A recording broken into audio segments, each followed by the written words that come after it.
오늘 본문 말씀은 요셉이 보디발의 집에 감옥에 갇혔을 때 있었던 일입니다. 그가 17살 되었을 때 형들의 미움을 받아서 미디안 상인에 의해 팔려가 애굽의 시위 대장이었던 보디발의 집에 종으로 가게 됐습니다. 그곳에 13년 머무는 동안 보디발의 아내에 의해서 유혹을 받고 누명을 써서 감옥에 들어가게 됐는데, 그 감옥 생활하는 중에 애굽의 왕의 술을 따르던 술 맡은 관원장이 왕에게 죄를 지음으로 인해서 왕의 시위 대장이었던 보디발의 집에 그 시위 대장의 감옥에 갇히게 되었습니다. 그런데 그때 요셉이 같이 시위 그 대장 집에 술 맡은 관원장과 같은 감옥에 있게 되었다라고 하는 것입니다. 이때 요셉의 나이가 28세였습니다. 그때 시기가 정확하게 말하면 BC 1888년입니다.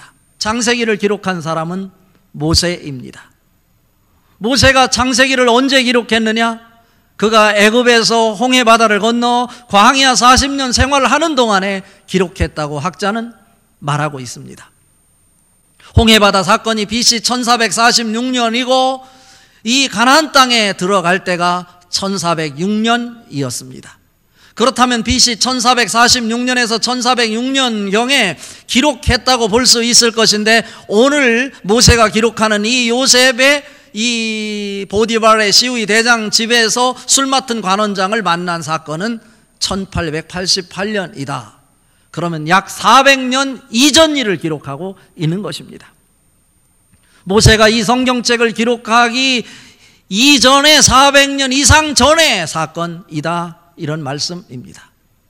하나님께서 모세에게 성령 충만하게 하셔서 400년 전 일이지만 그것이 생생하게 영적으로 모세의 얼굴에 내리속에 떠오르게 하셔서 요셉이 보디발의 집에 있을 때 술 맡은 관원장을 만난 사건을 그려낼 수 있도록 만들어내고 있는 것입니다.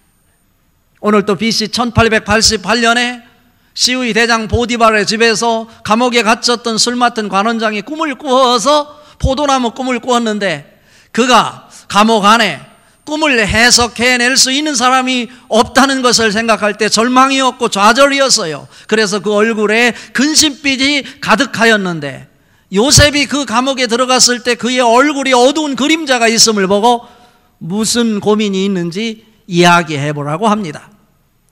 자기들의 자존심이 있어서 술 맡은 관원장이 말하지 않습니다. 아무 문제 없다. 그런데 요셉이 말합니다. 나를 속일 수 없습니다. 선생님 얼굴 속에 근심이 있습니다.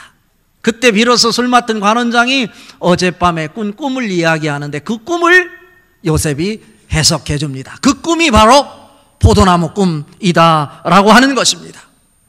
술 맡은 관원장이 포도나무 꿈을 꾸었을 때 그는 어쩌면 감옥에 갇혀서 죽을지도 모른다는 그 압박 때문에 공포와 두려움에 사로잡혀 있었는데, 초조한 마음을 가지고 있었는데, 포도나무 꿈을 꾸었을 때 그는 살아날 수 있었습니다.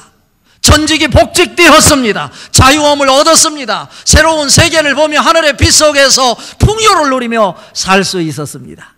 이 시간 여러분에게도 포도나무의 꿈이 그려질 수 있기를 바랍니다. 꿈을 꾸되 포도나무 꿈을 꾸기를 바랍니다. 오늘 말씀을 통해 우리에게 주시는 하나님의 마음이 도대체 무엇일까? 첫 번째로, 포도나무 꿈만이 인생의 얽매인 끈을 풀어준다입니다. 이 말씀은 다른 말로 바꾸어서 말하면 우리가 살아가는 인생 속에는 우리의 발목을 잡는, 우리 인생을 묶어두는 끈이 있다, 이런 얘기예요. 이건 없을 수 없어요. 누구나 다 있을 것인데, 그 인생에 얽힌 끈을 풀 수 있는 길은 오직 포도나무 꿈을 꿀 때 가능하다, 이런 말씀입니다. 오늘 읽은 말씀 9절 말씀 같이 읽어보겠습니다. 술 맡은 관원장이 그의 꿈을 요셉에게 말하여 이르되 내가 꿈에 보니 내 앞에 포도나무가 있는데, 10절 말씀도 읽어봅니다. 그 나무에 새 가지가 있고 싹이 나서 꽃이 피고 포도송이가 익었고입니다. 이 당시의 상황을 한번 잘 그려봅시다. 술 맡은 관원장이 시위 대장집에 감금이 되어 있어요. 요셉이 그 감옥에 같이 있어요. 그런데 꿈을 꾸었는데 포도나무 꿈을 꾸었다 이것입니다. 포도나무 꿈을 꾸었는데 바로 왕이 잔을 들고 있었고, 또 여기에 포도나무가 있는데 가지가 3개인 포도나무 꿈을 꾸었다 이거예요. 3가지에 움이 돋고, 오늘 본문에 보니까 싹이 나고 꽃이 피고 열매가 익고입니다. 익었다, 익은 열매다 이거예요. 이것이 무엇일까? 이 꿈을 꾸고 근심하고 고민하는 것입니다. 이때 요셉이 고민하고 근심하는 이 술 맡은 관원장의 꿈을 해석해 주는데, 그 해석이 오늘 읽은 13절 말씀에 있습니다. 그 해석을 한번 읽어보겠습니다. 13절 말씀.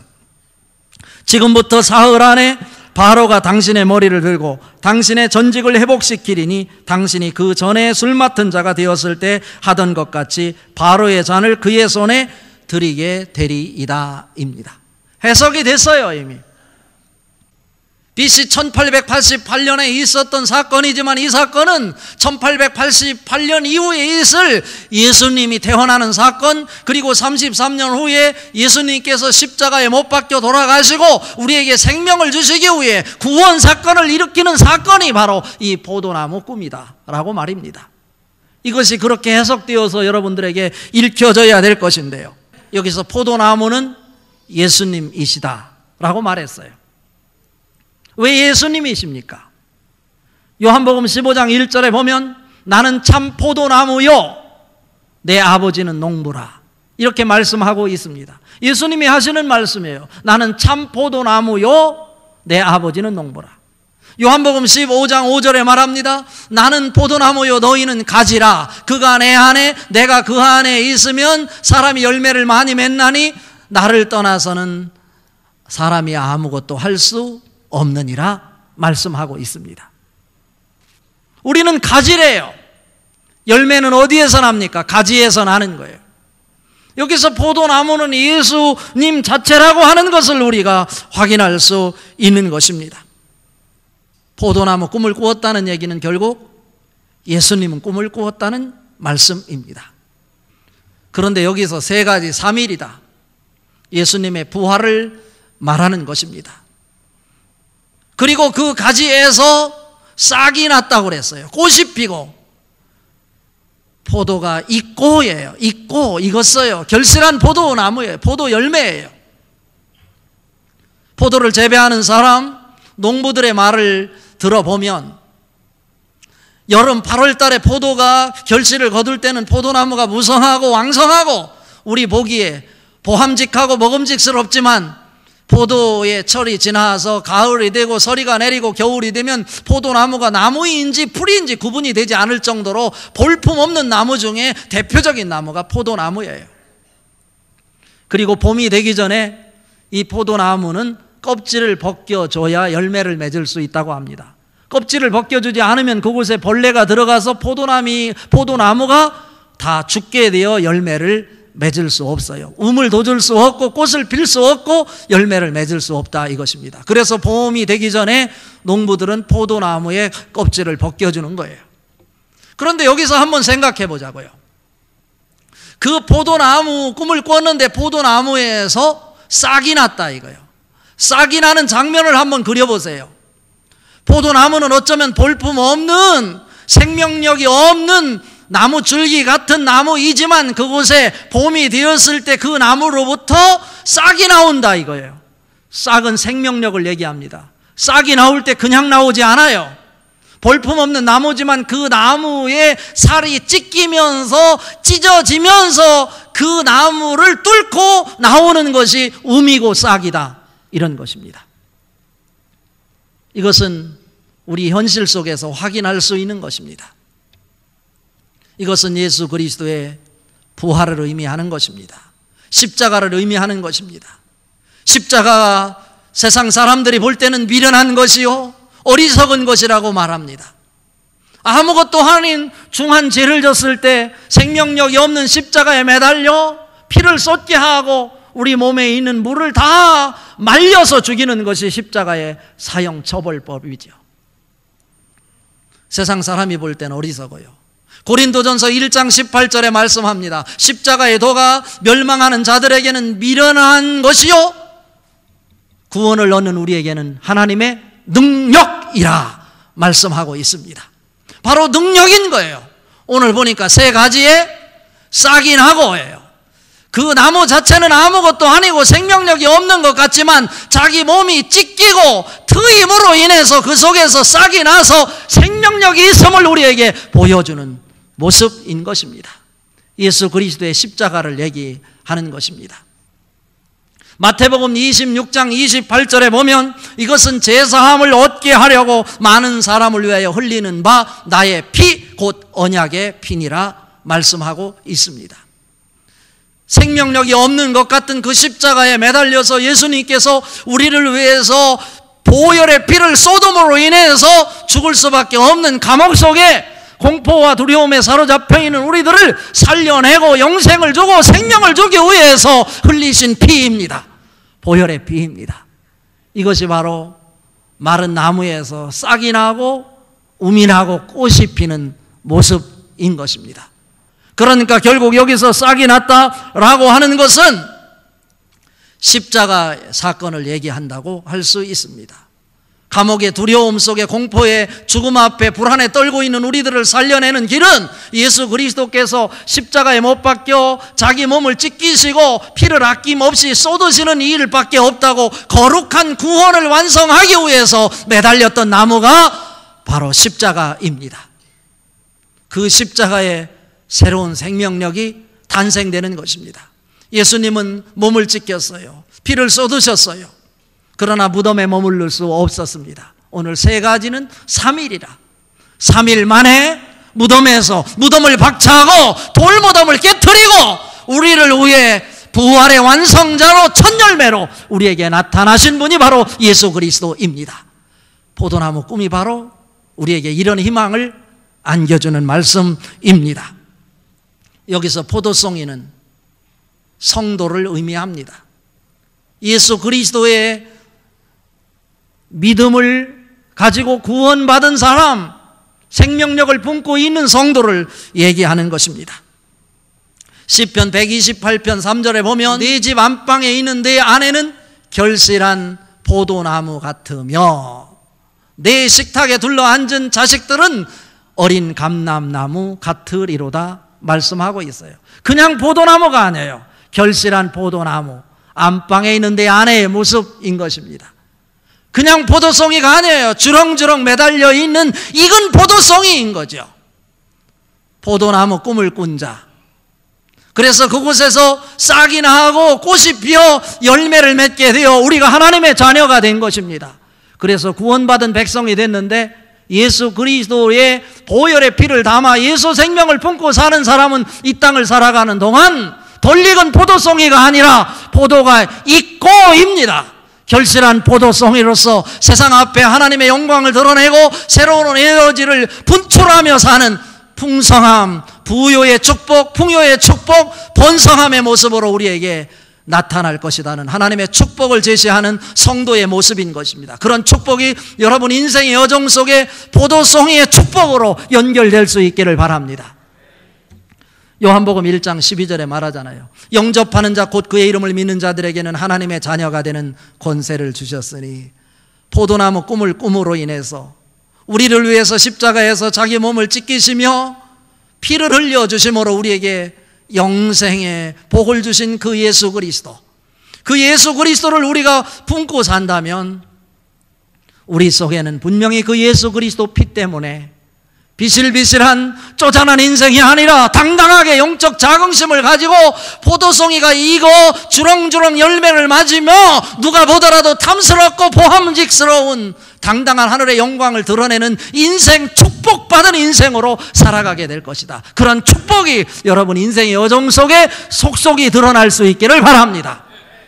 두 번째로 우리에게 주는 메시지는 독생자급 성자의 모습으로 세계를 주도하는 사람이어야 한다입니다.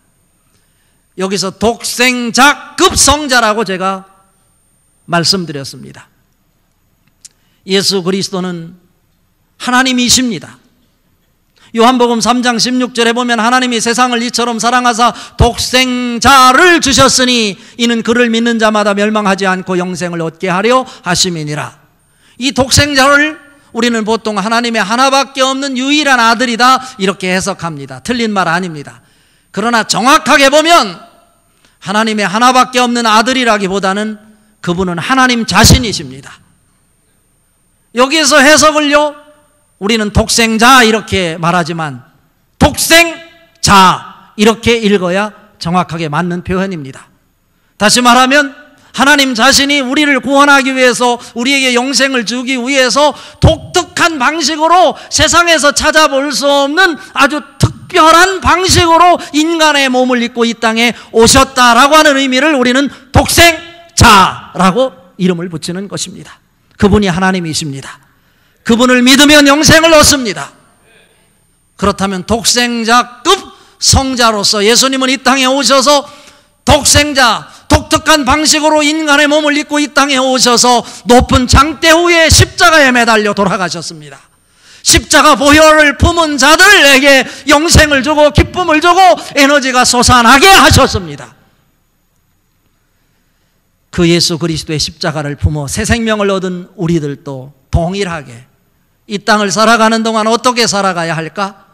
독생자급 성자로서 높은 장대에 들려져야 한다, 이런 말씀입니다. 우리가 독생자급 성자로서 높은 장대에 들려져 세상 사람들에게 빛을 비치고 하늘의 영광을 드러내게 될 때 높은 장대에 들려있는 우리를 보고 세상 사람이 하나님을 발견하고 하늘의 기쁨을 얻도록 해야 될 책임이, 사명이 우리에게 있다, 이런 말씀입니다. 오늘 읽은 말씀 11절 말씀 같이 한번 읽어봅니다. 내 손에 바로의 잔이 있기로 내가 포도를 따서 그 즙을 바로의 잔에 짜서 그 잔을 바로의 손에 들여놓으라입니다. 바로의 잔이 있기로, 바로의 손에 포도송이를 짜서 즙을 들였대요.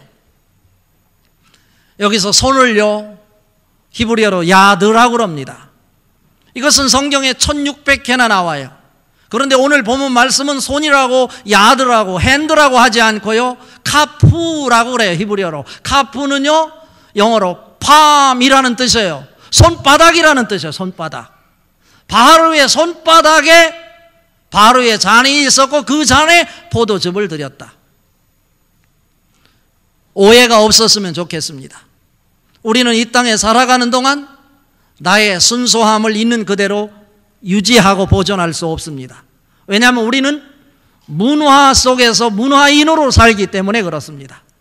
나도 모르는 사이에 나는 환경의 지배를 받고 나의 문화의 지배를 받고, 그래서 환경과 전통과 문화 속에서 문화인으로, 전통인으로, 한국 사람으로 살아갈 수밖에 없는 것입니다. 오늘 포도나무 꿈을 꾼 이 술 맡은 관원장이 포도주를 바로에게 드리지 않았어요.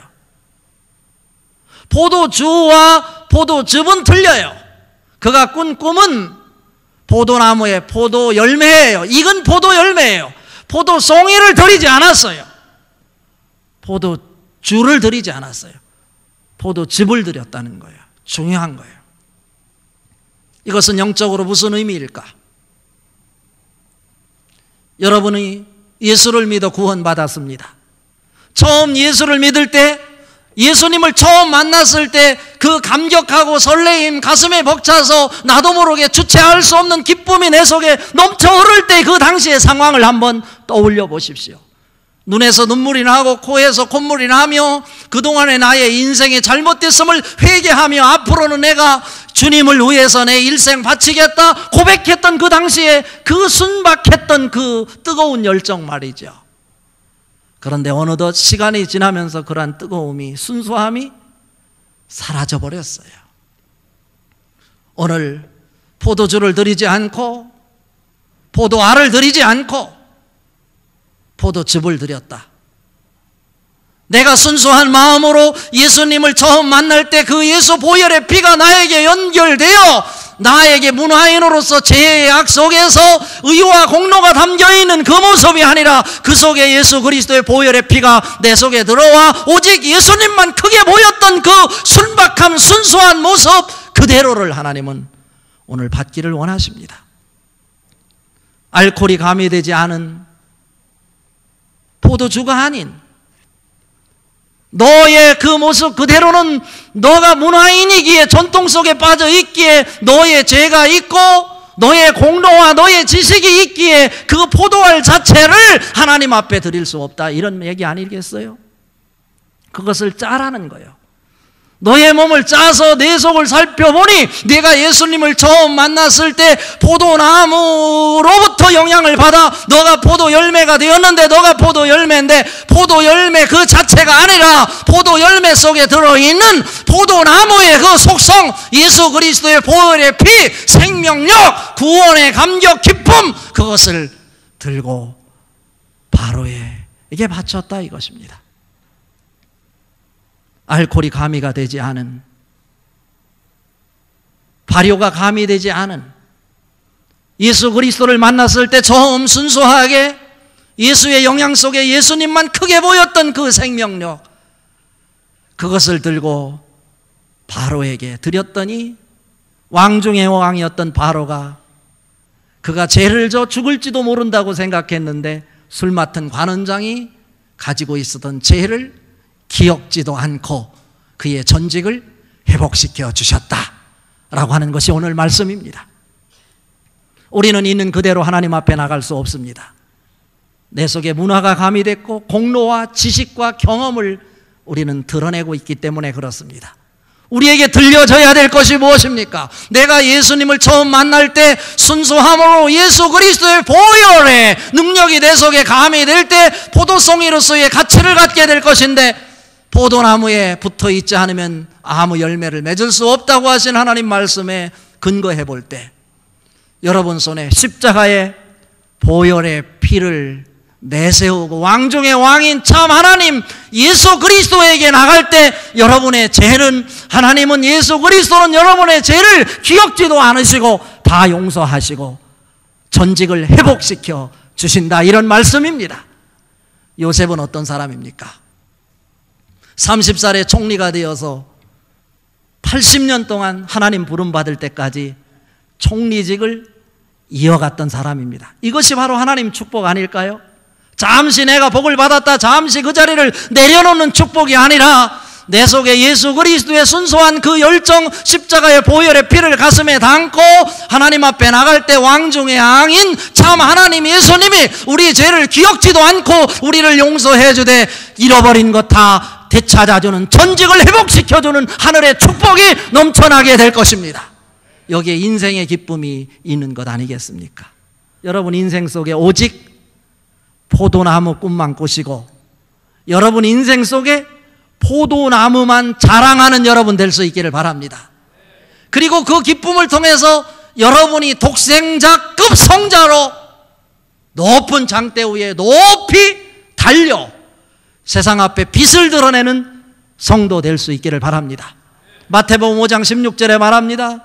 이와 같이 너희 빛을 사람 앞에 비치게 하여 그들로 너희 착한 행실을 보고 하늘 아버지께 영광을 돌리게 하라 입니다. 독생자급 성자는 내가 힘들더라도 희생을 감수하고 질서를 지키고 법을 지키며 하나님의 영광을 만들어내는 사람들입니다. 그 모습이 오늘 또 여러분 인생 속에 예수 그리스도의 꿈을 꿈으로 포도나무 꿈이 여러분 인생의 벅찬 가슴으로 주체할 수 없는 기쁨으로 감격의 인생으로 이어지되 여러분이 거룩한 자로 예수 그리스도의 보혈을 피를 품은 자로 독생자급 성자로 높은 장대에 높이 들려져 하늘의 빛을 비춰내는 여러분 될 수 있기를 주님의 이름으로